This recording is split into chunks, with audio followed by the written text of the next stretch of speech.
What is going on? How is everyone doing on this beautiful Friday morning? We are back for another trade recap for y'all. Today, crazy day. Lots to go over. Let's get into it. We'll open the trade recap and journal as per usual. Today, we took a buy on the US 100. Started the trade at 10:34 a.m. and got out of the trade at around 10:51. Today, we had news impact. We had high news impact. We had CPI news and then flash PMI as well. We had less than forecast, which was good for the SPX, and then flash had higher than forecast, which was bad for the SPX. So news is kind of all over the place, but nevertheless, high impact for sure. Going into the morning, had bullish bias, and we'll get into why. Markets pumped up, and just we're leaving tons of bullish fair value gaps, all that kind of stuff. So definitely seeking higher liquidity before we're hopefully eventually going to go down. Like we took out all-time highs on one of the pairs. We need to see some downside into next week, hopefully, to get some more good entries, stuff like that. We had strong uptrend on high time frame, strong uptrend on low time frame, so we're sticking with the trend today instead of how we were doing yesterday when we were going against the trend, or maybe it was 2 days ago actually. Scalping New York 1 minute entry. We had an SMT divergence with relative, so I took a trade on NQ. We had an SMT with ES. We had a high time frame alignment, which was good, and we had lots of displacement today. We had a liquidity sweep, fair value gap. We had an inversion, fair value gap, candle confirmation for my entry. It was a buy. Today, look at the gross P&L, boys. We are gonna be rich. Gross P&L of $21 because today was a break-even trade day. First ever break-even trade on the channel. Fees $222. Net P&L, we made $18.78. Let's go. Easy dub. De-risked today. So, I mean, we got stopped in a little bit into profit after I managed risk.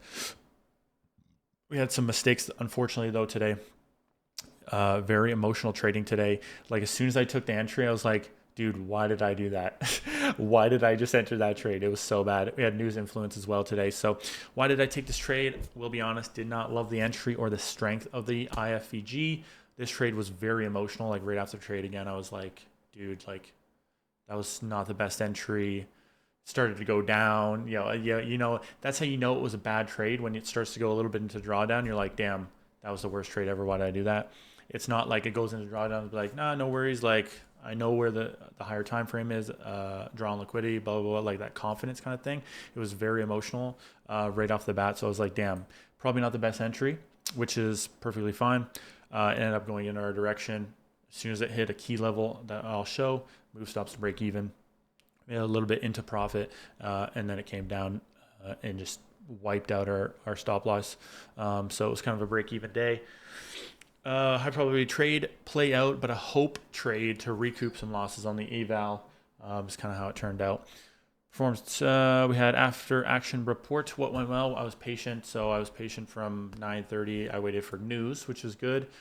Which was good. And then I waited to see what I like to see. SMT, IFVG, displacement, entry, pretty much is my trading plan. So that went well. I'll take that. And I managed risk really well by moving stops to break even.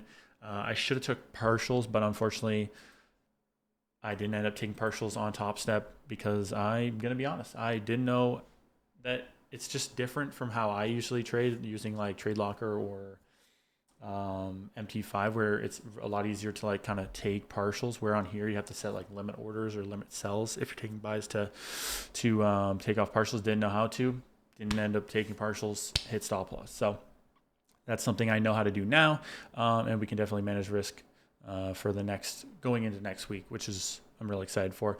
What went wrong? Unfortunately, emotional entry, not best entry criteria. Didn't take partials and traded at all-time highs, which is pretty risky. Plus for me, trading at all-time highs, not as knowledgeable as most. So that was just another kind of thing that went pretty wrong there. So let's open up the charts and I'll show you what I was thinking, what I saw going into the morning. It looks like we're about to hit, yeah, see, it stopped me out, but it ended up hitting, it's about to hit a TP that I had set pretty much on it. So going into market open, what did I see? We'll go to this vertical line, ignore all the other stuff. We had market open. We had huge news at 8:30 a.m., pumping the market up, taking out weight. Like this horizontal line right here is all-time highs. This horizontal line down here is all-time highs. Just ripped right past all-time highs. So we're getting pretty bullish. Trading into this fair value gap. We got a 1 minute fair value gap. We're trading in. We're making higher highs, higher lows, stuff like that. So it's definitely very bullish on the day. I saw on ES, didn't take out data highs, but on NQ took out data highs. So I was just waiting. I was like, okay, looks like the draw on liquidity could be higher to take out data highs to then go lower. Waited. We got to about 10:30 a.m. And as you can see on ES, we made a lower low, creating a SMT. And then on US 100, we made a higher high, creating a bullish SMT on the NASDAQ, which is why I ended up entering on the NASDAQ. Just to take, I wanted to see ES kind of go up, take out data highs. So I kind of wanted to see the NAS go and take out previous highs as well, and then reverse. But as you can see, we ended up getting a 1050 macro delivery, just stopping me right out at break even. So if we pretty much get rid of this, I could go over it. So we had the bullish SMT, we had displacement downwards, leaving a nice 1 minute for value gap to then get inversed. That's the thing about the entry. The entry was pretty much off of this candlestick right here, as this was the candle that ended up fully inverting that 1 minute for value gap. Maybe if one of these two candles previous inverted at first, that would have been a more high probability or like a better entry I would like to see pretty much. But since it didn't, wasn't the best entry, I didn't really like it the most. I like to see like a nice displacement down and then an inverse like pretty quickly, like leave one candle, inverse it immediately, and just rip on up. So yeah, we had the sweep of liquidity. I guess I could I'll mark that out as well. You could count that as a sweep of liquidity. Let me mark it right here. Sweep bottom. That would be the sweep. The inversion on both of them. Took the entry. I had my stop loss down here at the lows. Came down, came into drawdown quite a bit. Didn't get that close, but came in quite a bit. And then that was kind of when I realized, like, honestly, not the best entry. I like to see an inversion that's a lot more clean. But I knew I was going with the trend. So I was pretty confident in that. So it came in a drawdown, ended up ripping up. Why I set my break even to this line, if you go to the 5 minute, there was a 5 minute FVG. So I pretty much just set my break even as the start of that FVG. So in case it traded into that FVG and then wanted to reject, I had my break even or my stop loss set to break even, pumped on up. See right here, if I knew how, I would have took partials, and then this would have been my final TP up here. But I didn't end up taking partials. It would have been a sniper partial exit, but didn't end up doing that.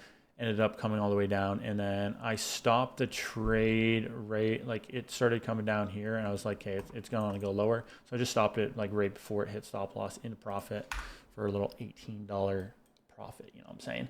But that's pretty much the trade. That's pretty much what happened. So I want to say it ended like right there, had stop loss and break even. So it got stopped out right there.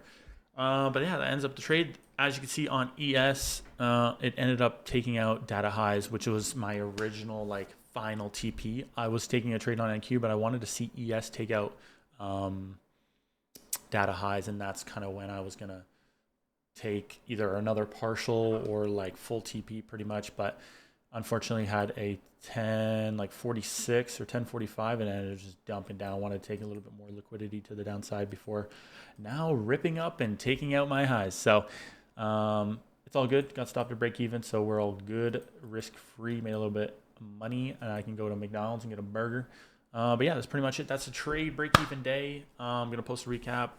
And then, yeah, we'll be back on Monday for the final week of the evaluation because it's evaluations. You have 1 month and you got to repay. So I've been doing it for 3 weeks. Lots of profits, lots of bad days. So going into Monday, it's going to be a good week. I have a lot more stuff that I've been journaling, noting down, kind of learning about the strategy, working on the psychology. So next week should be insane for the trades. There's a lot of news though, so we can see how that goes. But yeah, that's pretty much it. Appreciate y'all being here. Thank you guys, and I'll see you guys on Monday for the next recap. Have a good day.